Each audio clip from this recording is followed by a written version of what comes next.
കഴിഞ്ഞ ദിവസം ഒരു വീഡിയോ കാണുമ്പോൾ അമ്മയെ കുറ്റം പറഞ്ഞുകൊണ്ടേയിരിക്കുന്ന മകൾ.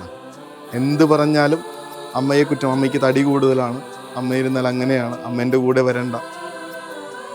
അവസാനം ഇങ്ങനെ അപ്പം വിളിച്ചിരുത്തി പറഞ്ഞു കൊടുക്കുന്നുണ്ട്, മോളെ നീ പഠിച്ചിരുന്ന കോളേജിൽ അമ്മ കബഡി ടീമിൻ്റെ ക്യാപ്റ്റനായി.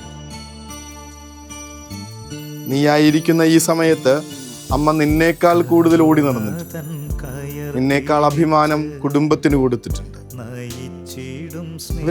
ഇവരെയൊക്കെ എന്ന് തുടങ്ങിയ നമ്മളിങ്ങനെ ബന്ധനത്തിലാക്കിക്കള.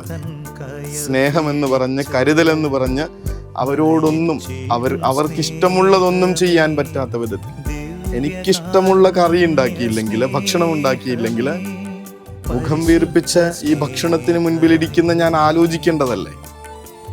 ഞാൻ ആഗ്രഹിക്കുന്ന വിധത്തിൽ ഒരു ദിവസം ഒന്ന് ഔട്ടിങ് പോവാനായിട്ട് പറ്റിയില്ലെങ്കിൽ, അല്ലെങ്കിൽ ഒരു പൈസ ചോദിച്ചിട്ട് കിട്ടിയില്ലെങ്കിൽ,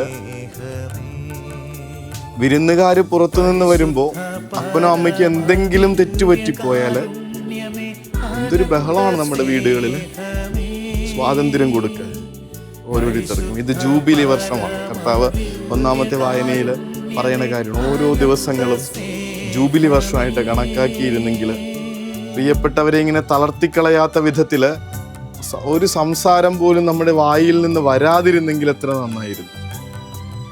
തൊട്ടു മുൻപിൽ നിൽക്കുന്ന ഒരു മനുഷ്യനാണെന്ന് പോലുമുള്ള ചിന്തയില്ലാതെ പ്രിയപ്പെട്ടവരോടൊക്കെ നമ്മൾ എത്രമാത്രം ദേഷ്യപ്പെട്ടിട്ടുണ്ടെന്ന് ആലോചിച്ചു. കർത്താവേ, ഞങ്ങളുടെ കുടുംബങ്ങള് ഇങ്ങനെ പ്രവാചകനെ ബന്ധനത്തിലാക്കി കളഞ്ഞതുപോലുള്ള ഒരു അസ്വസ്ഥതയിലൂടെ കടന്നു പോകുന്നു. തിന്മയുടെ ഇടപെടലാണ് മുഴുവൻ കാണുന്നത്. ജീവിതത്തിലേക്ക് വരാമായിരുന്ന നന്മകളെ മുഴുവൻ താഴിട്ടടച്ചുകൊണ്ടൊരാള് തിന്മകൾക്ക് ഇങ്ങനെ പ്രവേശനം നൽകിക്കൊണ്ടിരിക്കും. വീട്ടിലുള്ളവന്റെ നന്മ കാണാതിരിക്കുമ്പോൾ പുറത്തുനിന്ന് ആരൊക്കെയോ എന്തൊക്കെയോ ശക്തികള് നമ്മുടെ ജീവിതത്തിലും കുടുംബത്തിലും പ്രവർത്തിച്ചു തുടങ്ങണത് എന്താ മനസ്സിലാവാത്ത? ഒരുമിച്ച് നിൽക്കുന്ന, ഒരുമിച്ച് പ്രാർത്ഥിക്കുന്ന കുടുംബം ഒരുമിച്ച് നിലനിൽക്കുന്നു എന്നൊക്കെ നമ്മൾ കാലങ്ങളായിട്ട് കേട്ടുകൊണ്ടിരിക്കും. കർത്താവ് തന്നെ പറയും, അന്തഛിത്രമുള്ള ഭവനം നശിച്ചു പോകും. ശരിക്കും അങ്ങനെയാണ് കുടുംബങ്ങൾ നശിക്കണേ. പുറത്തുനിന്ന് സാധാരണ ഒരാൾ വന്നു കഴിഞ്ഞാൽ നമുക്കൊരു പ്രശ്നവും വരില്ല. പക്ഷെ ഉള്ളിൽ നിന്ന് തന്നെ നമ്മളിങ്ങനെ അവരെ തളർത്തിക്കളഞ്ഞാൽ എന്ത് ചെയ്യും? വഞ്ചിയെ കുറിച്ച് പറയുന്ന കണക്ക് എത്ര വെള്ളപ്പൊക്കം വന്നാലും ഉള്ളിൽ വെള്ളം കയറാത്തിടത്തോളം കാലം ഒരു വഞ്ചി ഇങ്ങനെ വെള്ളത്തിന്റെ മുകളിൽ, പ്രളയത്തിന്റെ മുകളിൽ ഇതിങ്ങനെ ഒഴുകി നടക്കും. പക്ഷെ ഉള്ളിൽ വെള്ളം കയറിയാലോ